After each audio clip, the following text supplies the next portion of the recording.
Phone की घंटी की आवाज़ सुनकर मिथिला ने हाथ का काम छोड़कर चूहा कान से लगाया। मम्मा शब्द सुनते ही समझ गई, भूमि का फोन है। वह कुछ प्यार से कुछ खीस से बोली, हाँ बता, अब और क्या चाहिए। मम्मा पहले हाल चाल तो पूछ लिया करो, इतनी दूर से फ़ोन कर रही हूँ। आपकी आवाज़ सुनने की इच्छा थी। आप घंटे की आवाज़ सुनते ही मेरे मन की बात समझ जाती हैं। कितनी अच्छी मम्मा हैं आप। अब मक्खनबाजी छोड़, मतलब की बात बता। मम्मा ललित के यहाँ से थोड़ी मूंगफली मंगवा लेना। यह कहकर भूमि ने फ़ोन काट दिया। मिथिला ने अपने माथे पर हाथ मारा। सामने होती तो कान खींचकर एक चट्टा जरूर लगा देती। फ्लाइट पकड़ते पकड़ते भी फरमाइश ख़त्म नहीं करेगी। फरमाइश करते समय भूल जाती है कि माँ की उम्र क्या है। माँ तो बस आली दिन का चिराग है, जो चाहे मांग लो। भैया भाभी दोनों नौकरी करते हैं, कोई और बाजार दौड़ नहीं सकता। अकेली माँ कहाँ कहाँ दौड़े।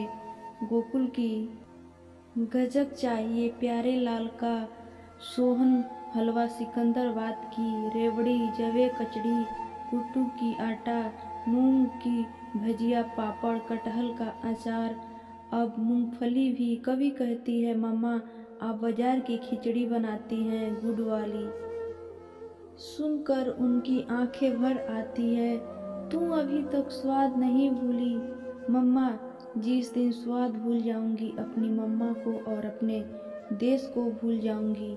ये यादें ही मेरा जीवन है, भूमि कहती है। ठीक है, ज़्यादा भावुक ना बन। अब आऊंगी तो बाजरा गुड़ भी साथ लेती आऊंगी। वही खिचड़ी बनाकर खिला दूंगी।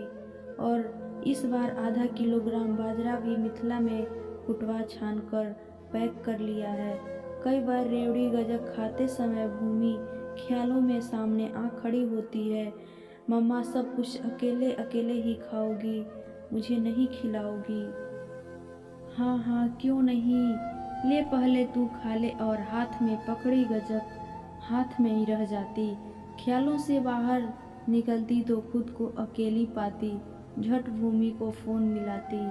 भूमि, तू हमेशा मेरी यादों में रहती है और तेरी याद में मैं बहुत हो चुका। बेटी अब अपने देश लौटा। तेरी बूढ़ी माँ कब तक तेरे पास आती रहेगी। कहते कहते वह सुबह उठती।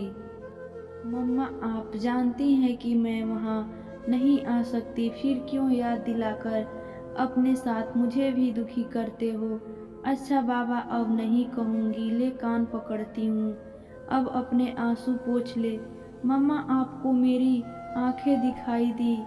बेटी के आंसू ही तो माँ के आंखों में आते हैं। तेरी आवाज़ सब कुछ कह देती है। अम्मा आंसू पोंछ लिए मैंने, लेकिन इस बार जब तुम आओगे तो जाने नहीं दूंगी। यहीं मेरे पास रहना, बहुत रह ली वहाँ। ठीक है, तेरे देश की सौगातें तुझे कैसे मिलेंगी। हाँ, ये तो सोचना पड़ेगा। अब आपको तंग नहीं होना पड़ेगा। हम भारत से ऑनलाइन खरीदारी करेंगे। थोड़ा महंगा ज़रूर पड़ेगा, पर कोई बात नहीं। आपकी बेटी कमा किसके लिए रही है। अम्मा यहाँ एक इंडियन रेस्टोरेंट है, करीब 150 किलोमीटर दूर। जिस दिन भारतीय खाना खाने का मन होता है, वहीं चली जाती हैं भाभी। वहीं भारतीय स्वाद से महीने भर का सामान भी ले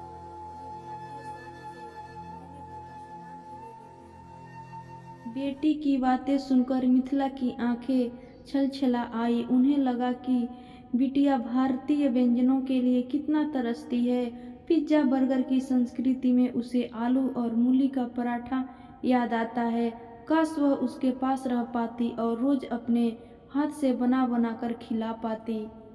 5 साल हो गए यहाँ से गए हुए, लौट कर नहीं आई। वही 2 बार हो आई हैं और अब फिर जा रही हैं। भूमि के विदेश जाने में वह कहीं न कहीं स्वयं को अपराधी मानती हैं।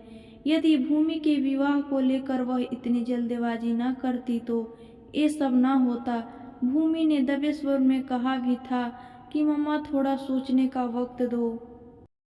वह तब उबल पड़ी थी कि तू सोचती रहना, वक्त हाथ से निकल जाएगा। सोचते सोचते तेरे पापा चले गए, मैं भी चली जाऊंगी अब नौकरी करते भी 2 साल निकल गए। रिश्ता खुद चलकर आया है। लड़का स्वयं सॉफ्टवेयर इंजीनियर है। तुम दोनों की पढ़ाई में समान हो और परिवार भी ठीक ठाक है। अब क्या चाहिए? उत्तर में माँ की इच्छा के आगे भूमि ने हथियार डाल दिए, क्योंकि वह हमेशा यही कहती थी कि तूने किसी को पसंद कर रखा हो तो बता, हम वही बात चलाते हैं। भूमि बार बार यही कहती थी कि मम्मा ऐसा कुछ नहीं है, आप जहाँ कहोगे चुपचाप शादी कर लूँगी। भूमि ने माँ की इच्छा को सिर आंखों पर रखकर जो दरबार दिखाया उसी में प्रवेश कर गई। लेकिन विवाह को अभी 2 महीने भी ठीक से नहीं गुजरे थे कि भूमि पर नौकरी छोड़ घर बैठने का दबाव बनने लगा। और जब भूमि ने नौकरी छोड़ने से इनकार कर दिया तो उसका चारित्रिक हनन कर मानसिक रूप से उसे प्रताड़ित करना शुरू कर दिया गया। 6 महीने मुश्किल से निकल पाए। भूमि ने बहुत कोशिश की शादी को बचाए रखने के लिए, पर नहीं बचा सकी। इसी बीच कंपनी की ओर से 6 माह के लिए टोरंटो कनाडा जाने का अवसर मिला। वह टोरंटो क्या गई, बस वहीं की होकर रह गई और उसने तलाक के पेपर पर हस्ताक्षर कर भेज दिए। मम्मा अब कोई प्रयास मत करना, भूमि ने कहा था। इस मृत रिश्ते को व्यर्थ ढूंढने से उतार कर एक तरफ रख देना ज़्यादा ठीक लगा। बहुत जग हंसाई हो ली मैंने। यहाँ आराम से सारा दिन काम में व्यस्त रहकर रात को बिस्तर पर पड़कर होश ही नहीं रहता। मैंने अब सब कुछ दुस्वप्न की तरह भुला दिया। आप भी भूल जाओ। कुछ नहीं कह पाई बेटी से वह, क्योंकि उसकी मानसिकता यंत्रण की वह स्वयं गवाह रही थी। सोचा कि थोड़े दिन बाद घाव भर जाएंगे, फिर सब कुछ ठीक हो जाएगा। इसी उम्मीद को लेकर वह 2 बार भूमि के पास जा चुकी, प्यार से समझाया भी। सब मर्द एक जैसे नहीं होते हैं बेटी, अपनी पसंद का कोई यहीं देख ले। जीवन में एक साथी तो होना चाहिए जिससे अपना सुख दुख बांटा जा सके। यहाँ विदेश में तू अकेली पड़ी है, मुझे हरदम तेरी चिंता लगी रहती है। मम्मा अब मुझे रिश्ते से घृणा हो गई है, आप मुझे इस बारे में कुछ न कहें। विचारों को झटक कर मिथिला ने घड़ी की ओर देखा। 6 बजने वाले हैं, कल की फ्लाइट है। पैकिंग थोड़ी देर बाद कर लेगी। घर को बाहर से ताला लगा और झट रिक्शा पकड़कर ललित की दुकान से 1 किलो मूंगफली की गजक, गुड़धानी और गोलगप्पे का मसाला भी पैक करा लाई। बहू और विनय के आने में अभी 1 घंटा बाकी है, तब तक रसोई में जा सब्जी काट और आटा गूंथ कर रख दिया। थकान होने लगी, मन हुआ पहले 1 कप चाय बनाकर पी ले। फिर ध्यान आया कि विनय और बहू ने सामान देखेंगे तो हंसेंगे। पहले उस सामान को बैग में सबसे नीचे रख ले, चाय उन दोनों के साथ पी लेगी। बहू बेटे खा पी कर सो गए। उनकी आंखों से नींद कोसों दूर थी। वह बेटी के लिए ले जाने वाले सामान को रखने लगी। ज़्यादातर सामान उन्हें किलो आधा किलो के पारदर्शित प्लास्टिक बैगों में पैक कराए हैं, ताकि कस्टम में परेशानी न हो और वह आराम से सामान चेक करा सके। भूमि के लिए ड्रेस और आर्टिफिशियल ज्वेलरी भी खरीदी थी, उसे बड़ा शौक है। सारा सामान 2 बैग में आया, अपना सूटकेस अलग। मन में संकोच हुआ कि विनय और बहू क्या कहेंगे, इतना सारा सामान कैसे जाएगा। जब से आतंकवादियों ने धमकी दी है, चेकिंग भी सख्त हो गई है। भूमि ने तो कह दिया है कि मम्मा चिंता न करना, अतिरिक्त भार का पेमेंट कर देना, और यदि खोल कर देखे तो।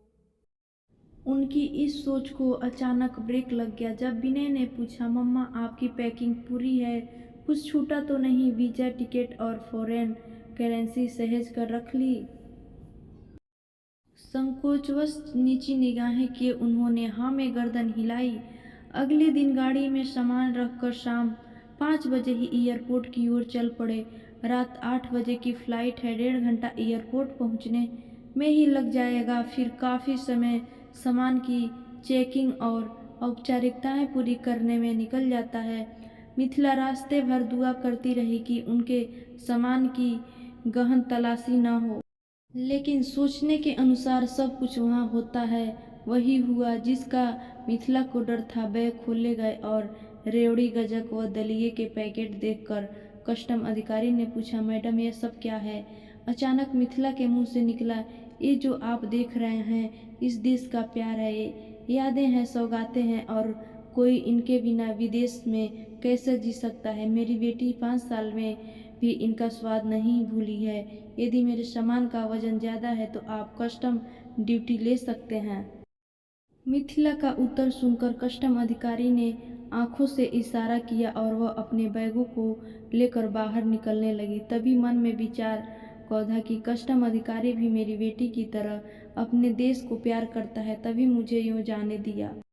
हालांकि न तो भार अधिक था और न ही उनके पास ऐसा कोई आपातजनिक सामान था जिस पर कस्टम अधिकारी को एतराज होता। उन्होंने स्वयं सारा सामान माप के अनुसार पैक किया था।